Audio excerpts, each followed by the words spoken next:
The problem was, those guys were totally out of balance, and they took their ideologies too far. Avatar: The Last Airbender is a masterpiece. This is the most uncontroversial statement of all time. The show is an undisputed gem with deeply fascinating characters, a well-structured plot, and a thoughtful handling of nuanced themes that in many ways was ahead of its time. And while The Last Airbender's status is legendary, I can't fully say the same about its sequel series. Following up one of the most beloved animated series of all time, Korra is much more controversial and divisive among fans, and understandably so. Korra almost sets out with the goal to subvert every expectation the audience could have, and challenge the viewer's perspective on this universe and its themes. And that's not a formula that's going to resonate with everyone. And while I have a lot of respect for writers taking those kinds of risks, I can't deny that my relationship with The Legend of Korra is an incredibly complicated one. While I can understand why others are so drawn to it, whether it be the stunning animation that's undoubtedly ahead of its time, I looked at Invincible and sighed, or its, at the time, trailblazing final moment of sapphic representation, there's a lot to praise here. However, what bothers me is the ideology informing the show's narrative, the show's main themes, what it's trying to say, the misinformed, concerning, at times childish view on some of the same political themes The Last Airbender handled with such grace and maturity less than 5 years earlier. And while I could sit here and do what most critics of Korra do, and talk about the show's pacing, or analyze some of its baffling lore decisions, or break down which characters work and which don't, if I'm being honest, those things feel relatively insignificant in the face of what the show is actually trying to say. No, I have a much more substantial bone to pick with The Legend of Korra. When I said that Korra makes some bold writing decisions and tries at every turn to subvert the audience's expectations, I really meant it. The writers clearly set out to try and turn The Last Airbender on its head and create a challenging piece of media that holds a mirror to its predecessor and shows how the ideologies, aesthetics, and powers we once associated with our unambiguously heroic protagonist can be twisted to create something sinister or foolish. It goes a step further and attempts to show how even the ideals the original show stands so staunchly in favor of can go too far and become something as villainous as the Fire Lord himself. An idea that, if executed well and applied to a piece of media less steeped in overt political messaging, would be a decision I imagine would garner the show nothing but praise. But when you craft your story so clearly around real-world political ideologies, when your original series has an unabashed anti-imperialist message, focusing on themes of revolution and resistance against authority in all of its varied forms, when you've crafted a narrative and a message so realistic, so well-constructed, so confident in the positions it takes, one that's not only progressive, but almost outright anarchist and unapologetic about it too, one that is unmistakably righteous in almost every way, you can't really go ahead and make a both sides argument with your sequel series at that point. That's kind of a recipe for failure, where you end up with one show presenting revolutionary groups like this,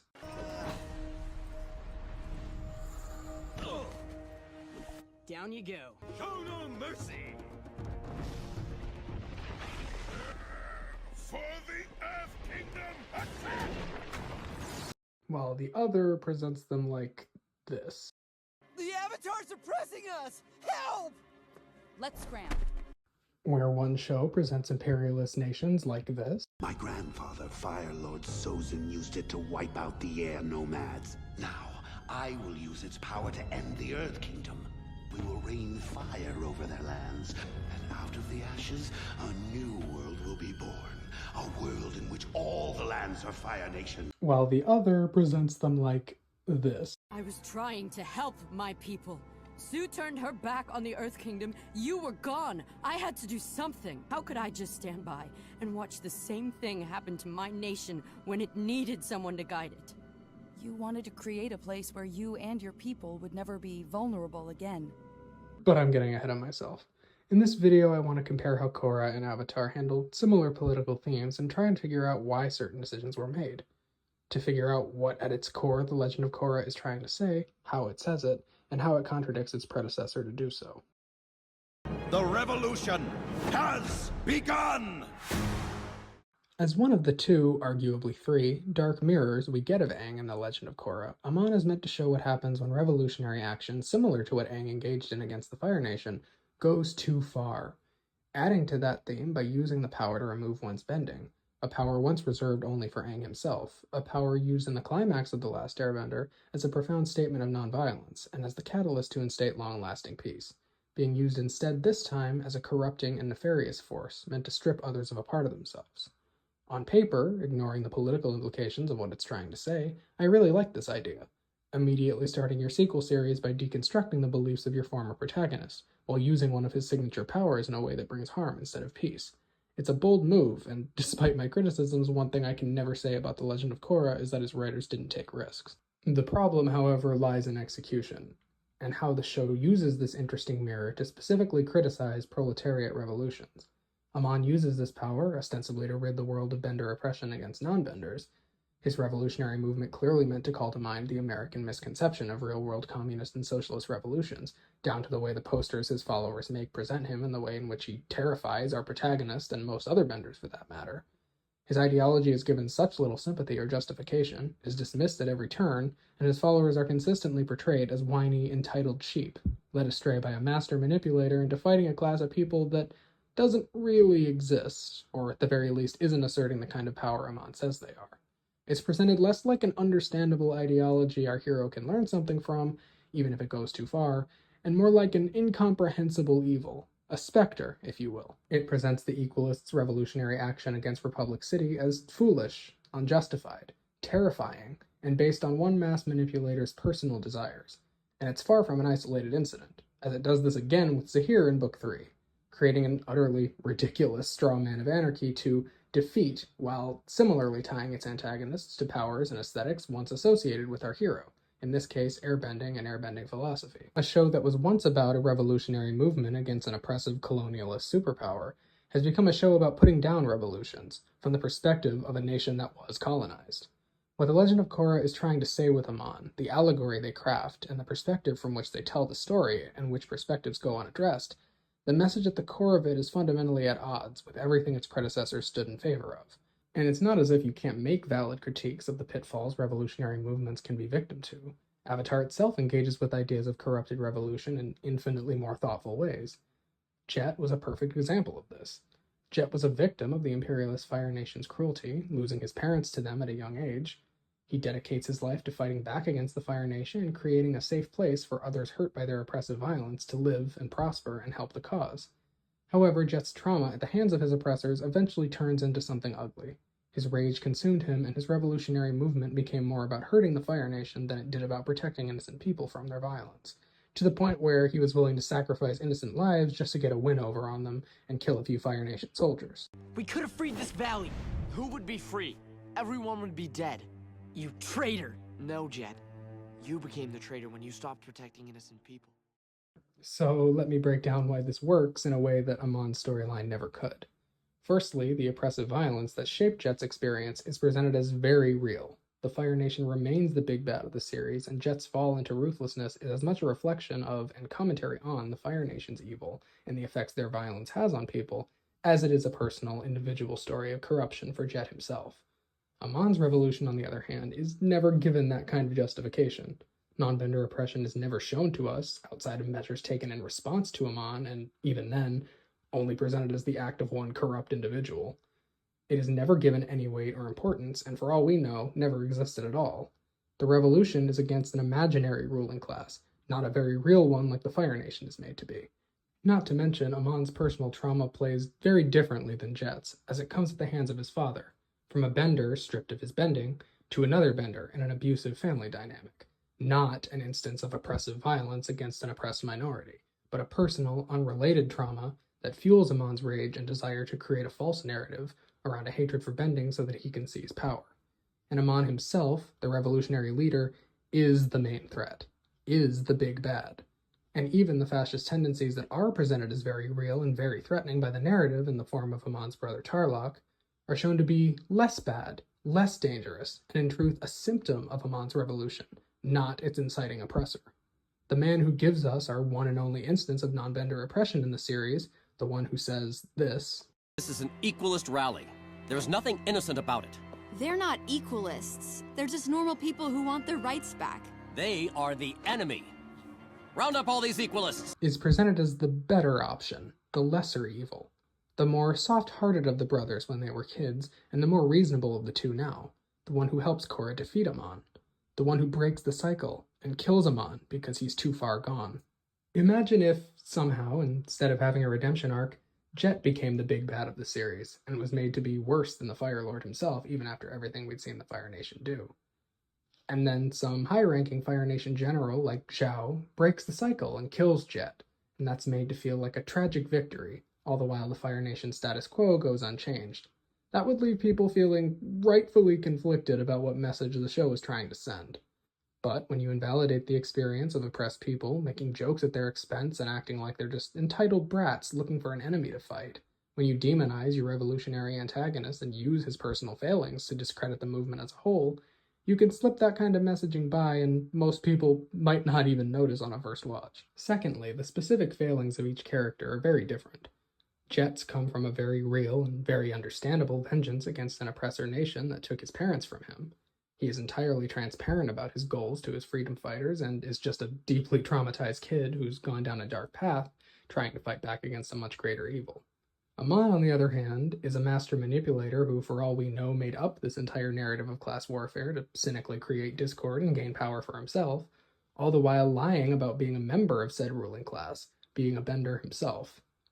Where one show gives a nuanced look at how revolutions can become more about hate towards their oppressor than protecting others from being oppressed, a very real phenomenon that's made even more poignant by the fact that the character meant to represent this ideal is a teenager who's blinded by trauma as opposed to an adult making some ideological stand. While the other gives a cartoonish, childish retelling of the age-old "if you hate capitalism, why do you have an iPhone" meme, where the revolutionary is revealed at the last minute to secretly be a member of the oppressor class, and that revelation being enough to quell the rebellion entirely once it's revealed, because there was no non-bender oppression, apparently. And thirdly, despite Jet's unforgivable actions, his fall is not meant to invalidate or discredit the ideals his freedom fighters are fighting for, or rebellion as a whole. Hell, Aang and his friends are also a revolutionary group fighting back against the Fire Nation's oppression, so the show clearly wasn't using Jet to demonize that idea as a whole. It was just presenting a very realistic and nuanced look at how hatred can corrupt an ultimately righteous cause, while still maintaining that the cause itself is righteous. Amon's story, on the other hand, was very clearly meant to dismiss the kind of revolutionary ideas he and his real-world counterparts advocate for, and make a case against them to the audience, to present them as silly and not really as big a deal as some people might try and make you believe, as more dangerous than the status quo that led to their rise in the first place. Neither the narrative nor Korra herself ever validate the feelings of Amon's followers, before or after his defeat. And if our main character doesn't bother to care about or address the supposed inequality in her city, if the narrative presents said inequality as fabricated or at the very least exaggerated, and if the show never really focuses on those questions, what does this tell the audience other than to be skeptical of populist proletariat revolutions? That the wealthy class, the billionaires, the factory owners, the benders, the council members, the metal-bending police, that in the real world directly cause the poverty and destitution faced by the rest of the citizens of this country and uphold that status quo at all costs. Those people, those owners who have undue power over the rest of us, well, they're just like you and me. And all those people who stage rebellions, who advocate for the rights of workers, who assemble protests, who want a more horizontal societal structure where people can thrive and live without fear of homelessness, starvation, and violence, well, they're just whiny complainers being manipulated by a cleverly deceitful rhetoric for the gain of some third party. When looking at how Jet and Amon are handled in their respective stories, what can we take from this other than a statement that some revolutions are justified and others aren't? That some institutions are just and others are not? An inherently neoliberal idea that goes entirely against the ideals at the core of The Last Airbender, that violence is systemic, that power itself is the inherent evil, not just who uses it. That whether Earth Kingdom, Fire Nation, or Water Tribe, power corrupts. That propaganda, mass manipulation, wrongful imprisonment, patriarchy, war crimes, and wealth inequality aren't just problems of the imperialist Fire Nation, but problems of power and institutions across the globe. Whether it be the secret police and indoctrination camps in Ba Sing Se, or the patriarchal societal standards imposed on the Northern Water Tribe, or the Earth Kingdom soldiers extorting Earth Kingdom towns and leaving them destitute. The harmful influence of power was not something reserved for the Fire Nation alone, and not something idealized or made excuses for in nations our characters found themselves more ideologically aligned with. Republic City in Korra, however, is given that kind of bias. Its status quo, its institutions of power are never questioned, and it is consistently portrayed as good and just despite its flaws. Its failings are consistently portrayed as problems from outside the system, and 3/4 of the antagonists Korra faces are ones trying to upset that status quo. which is incredibly funny, seeing how Book 3, Episode 2 of The Last Airbender, titled The Headband, shows this kind of bias from the Fire Nation itself, shows how history is written by the victors, and telling the audience to question and be skeptical when a global superpower wants to present itself as the good guy. That oppressor nations will twist history and whitewash their atrocities, particularly when it comes to educating children about the history of their nation, to make themselves look like the heroes. What year did Firelord Sozin battle the Air Nation army? Is that a trick question? The Air Nomads didn't have a formal military. Sozin defeated them by ambush. And then in Korra, we have a show aimed at children, making constant apologetics for the United Republic, and by extension its real-world counterpart, whitewashing the putting down of proletariat revolutions, things that in the real world weren't so nonviolent and heroic as the good guy exposing the bad guy as a liar and the revolution just disappearing overnight. They almost always involved mass crackdowns and violence by the police against protesting and striking workers, working class people fighting a very real class war and paying a heavy price for the dwindling workplace and social benefits we have today. Somehow, the writers fell victim to and outright espouse the same exact kind of propaganda they were so clearly able to identify in The Last Airbender. I can only imagine, because Republic City and the United Republic as a whole are based on the United States, where the writers of The Legend of Korra are from, and that in-universe the United Republic is a nation created by Aang and Zuko, two of our main, unquestionably heroic protagonists, with the goal to be a bastion of freedom after the 100-Year War, that this is why power goes strangely unquestioned in a way that The Last Airbender never would have let slip by. What the writers see clearly in the case of ancient monarchical societies, they are suddenly incapable or unwilling to admit in the case of an industrial bourgeois society. In our hands is the most successful empire in history. It's time we expanded it. In the same way that the ideologies and aesthetics of our hero from The Last Airbender are turned on their head and challenged in The Legend of Korra by making them associated with antagonistic forces instead, Korra sets out to do a similar thing with Avatar's villains as well. To take ideologies we once were very clearly shown to be pure evil and deeply harmful to people and the natural world, and give them a justification, to make them understandable to the audience, to afford them a sympathy The Last Airbender didn't. To make the show's morality much more gray, and show that evil can come from good, and that good can come from evil. Again, on paper, I really like this idea. But when the ideology you're trying to make sympathetic and understandable is fascist imperialism, How did a bunch of water and firebenders end up in one of Kuvira's re-education camps? Kuvira's been purging states of anyone who's not of Earth Kingdom origin and locking them up. Purging? I was trying to help my people. Whatever can be said about the difference in how institutional power is portrayed between the two shows, at the very least it wasn't the main theme in Avatar, but instead a consistent detail in its world building that was just discarded in Korra. One of the main themes at the heart of Avatar, though, was its strong and unwavering anti-imperialist stance, the devastation that conquering other nations and stripping them of their sovereignty brings to not only the people, but the natural world, its effects causing damage that lasted for generations. You would think that at the very least, however misguided The Legend of Korra's politics may be when compared to its predecessor, that it wouldn't somehow find a way to spit in the face of one of its predecessor's most central themes. Right? It must have been so hard being an orphan. Don't pretend you know what it felt like. I was cast aside by my own parents like I meant nothing to them. How could I just stand by and watch the same thing happen to my nation when it needed someone to guide it? I may not have been an orphan, but believe me, I understand what it feels like to be afraid. So firstly, I'd like to compare how our imperialist antagonists are treated in each of the two shows. In The Last Airbender, Ozai is presented as cartoonishly evil, an unsympathetic threat, a faceless villain bent only on destruction and feels as though he's divinely ordained to conquer the Earth Kingdom and settle it with his people. Every Fire Lord before him stood by the same ideology, and were never given an ounce of sympathy. Azulan was a sadistic abuser who ordered the murder of his 10-year-old grandson just to teach his son a lesson. Sozin betrayed his closest friend and left him to die just so that his vision for the Fire Nation could be realized, and then ordered the Air Nomad genocide to keep his hold on power after the fact. And while you get the subtle hint of Sozin's nationalistic pride being the root of his later fascistic tendencies, that's about all the sympathy he or his ideology is ever given.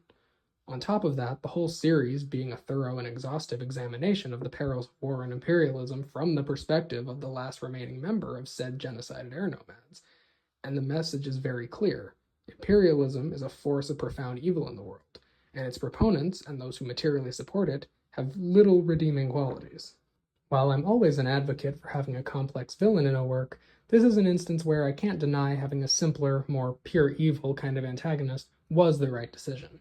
Not only for Aang's arc, providing an antagonist with little redeeming character traits, making his decision to spare his life all the more impactful, but for the political themes the series was going for as well.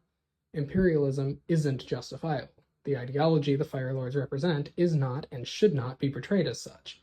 Enter Kuvira, the final antagonist of The Legend of Korra and the only one of the show's four main villains to not be a straw man of some branch of revolutionary ideology. Kuvira is every bit the tyrant Ozai was. Depicting a similar nationalistic pride and want to share her nation's prosperity with the world as Sozin, Kuvira quickly takes power in the Earth Kingdom and begins conquering and uniting it under her rule, eventually setting her sights on Republic City, the once Fire Nation colony on Earth Kingdom land. The difference is, Ozai did all this for glory, for power. Kuvira shares his ruthless, expansionist ideals almost exactly, and commits just as many unforgivable acts in pursuit of it, more so even. They say she's throwing some of her dissenters into prison camps. Anyone who crosses our borders or stands in our way will be crushed. Only, instead of being an unsympathetic force of nature bent only on destruction, Kuvira was made to be reasonable, her actions made to be defensible, and her justifications valid. Not only this, but she is given a level of understanding and compassion from Korra that no other antagonist received, and although arrested at the end of the series, ultimately resigned to house arrest at the Beifong estate as her ultimate punishment at the end of the comic series. This in and of itself isn't a problem necessarily. You can write redemptive justice, or make a statement on how strong Korra's empathy and ability to understand others has grown, so much so that she can empathize and show compassion to someone as evil as the Fire Lord. That would be an interesting parallel to The Last Airbender, and was very clearly the intention the writers had. But when you just spent 3 seasons before that treating antagonists, representative of proletariat revolutions, like corrupt manipulators who are so far gone they need to die even when they're no longer a threat, who don't get an ounce of sympathy or understanding from Korra at any point, when the narrative bends over backwards to show how evil they are by terrifying and torturing our protagonist in ways Kuvira never even comes close to, and to make that torture feel like a deep betrayal or assault, where these manipulative older men violate Korra and strip her of a part of herself, the favoritism and sympathy Kuvira's character and perspective are given compared to how thoroughly the other antagonists, and by extension their ideals, were demonized and disregarded, it paints a clear and disgusting ideological bias that goes far beyond coincidence or sloppy writing. It's an intentional statement. When Amon, a man fighting for equal rights, is defeated, he is so far gone he needs to be killed, even after he's given up and is running away. When Unalaq, an allegorical primitivist and environmentalist, is defeated, he needs to be killed to restore balance, even if Korra later adopts some of his ideas. When Zahir, someone fighting for freedom and personal liberation, is defeated, he needs to be locked away forever, and is inherently demonized by the narrative for the fact that the writers chose to make him the one to torture Korra and prompt her journey of recovery in the next season. But Kuvira, the fascist irredentist war criminal, well, she ends her season tearfully venting her personal traumas about being an orphan to Korra and explaining why she just had to commit all those war crimes because of it, and being met with a shocking level of compassion and consideration from Korra, relinquishing control and surrendering willingly, and after the fact being given a slap on the wrist because she helped to undo some of the damage she'd caused. I do not understand how this show of all things has been made out to be some LGBTQ-friendly, progressive darling in online spaces in recent years, when more contemporary shows like Steven Universe and Arcane are ripped apart for having even the slightest hint of conservative rhetoric. Korra seems to go mostly uncriticized, only ever derided for silly lore or character disputes that are ultimately inconsequential in the face of this. Other shows I wouldn't critique as harshly because they're not necessarily trying to say much politically, and are often, at worst, saturated in an ideological framework for no other reason than the writers aren't smart enough to think outside of what they were raised in. But they're also not trying to overtly tell a political story. Korra is. I simply do not understand how a show as innocuous and innocent as Steven Universe was criticized for years for redeeming fascists, when this was right here. While no, Kuvira wasn't given free rein or allowed to join the main cast, or given the ability to fix her mistakes in the same way the Diamonds were, at least not until the comic series, her ideology was treated with infinitely more sympathy than theirs ever was. The diamonds are interesting because their familial bond, their love for each other, their very palpable emotional highs and lows, their rich internal lives are in contrast with the cruel, heartless, elitist tyrants that we know they can be. They are consistently shown to be two halves completely at odds with each other. They're walking contradictions, and that's why it's so easy for Stephen to dismantle their ideology. This also means that their actions are never justified or made sympathetic. Their tyrannical rule, their actions as diamonds, are never given excuses or justifications. As characters, as people, they are given development and sympathy, but that sympathy is never extended to their ideology. You're never given an excuse or an understandable reason for why they shatter off colors, or why they oppose cross-gem fusion, or why they colonize planets. It is never shied away from, and the redeemable traits they have are always at odds with their horrible actions, not the justification for them. And while Pink's shattering certainly led to certain more drastic measures, like the creation of the cluster and the use of the corrupting light, these are just extensions of their already heartless nature. Pink's death isn't the reason they became cruel. It just made their cruelty manifest in a handful of different ways. Her death wasn't the reason they were treating other life forms as lesser, or colonizing planets, or ruling over their people with an iron fist and draconian laws. Those things were happening for thousands of years beforehand. Kuvira, on the other hand, her redeemable traits, her flaws and internal emotional conflicts, are meant to justify and explain her actions. Her actions, her dictatorial rule itself, is justified. Something as comparatively minor as being abandoned by her parents was given as her reasoning for why she just had to do an ethnic cleansing. The show goes out of its way to try and make Kuvira's actions seem understandable, whether that be through making her actions personally understandable because of her childhood trauma, making them logically understandable based on the narrative framing of the bandits in the Earth Kingdom and Zahir's actions in Book 3, or just showing you how genuine and unyielding she is in her beliefs. Making a character like this have sympathetic traits below the surface while they do horrible things to add depth and draw contrast is one thing. Justifying their actions by showing their reasoning and ideals as ultimately understandable and righteous, if going too far, is something else entirely.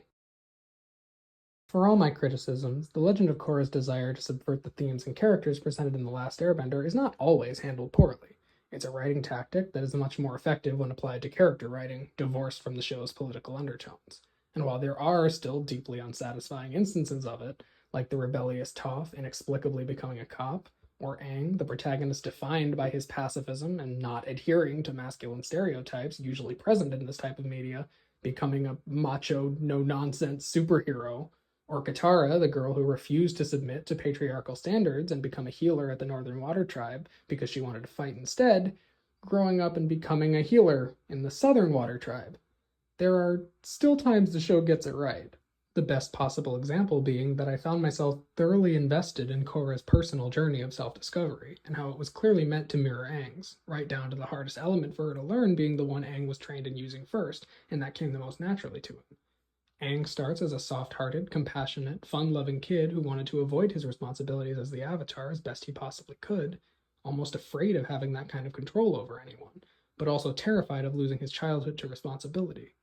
His journey was about growing into his role and accepting his place as the Avatar, becoming an active agent in his own story, all while not sacrificing the kindness at his core or the culture of his people which only he can carry on now. While Korra starts her series ready and eager to be the Avatar, never shying away from her duties or status, or thinking twice about brawling or putting people in their place. However, she lacked empathy and the ability to see things from the perspective of others, as well as not really knowing her own limits, things Aang, on the other hand, seemed naturally gifted in and rarely struggled with. Her journey was about learning how to give people the consideration they deserve, or sometimes don't deserve, to treat others and herself with more sensitivity, care, and tolerance, not viewing the world as black and white or running into conflict head-on with no regard for how it will affect her or the people she's in conflict with. It was about her coming to understand suffering herself so that she can understand the suffering of others, being humbled and therefore becoming a better Avatar because of it. In short, Aang's arc is him learning to be more like Korra, and Korra's arc is her learning to be more like Aang, a thoughtful, understanding boy learning to take agency over his fate and accepting responsibility, and an impulsive girl eager to take on responsibility and status, learning to be understanding of and concerned for others and herself, gaining profound empathy in the process. Inverted character arcs that are both very effective and that I enjoyed very much.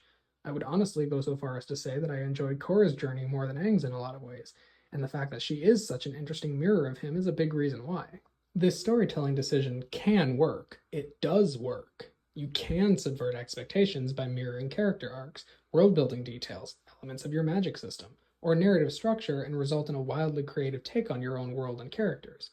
But the one thing that's much harder to turn on its head effectively is the message at the core of a work. If you're not careful, this opens the work to, intentionally or otherwise, taking a stand against the things your original work stood so staunchly in favor of, to betraying the themes of your original work and creating something inconsistent, a work incongruent with itself.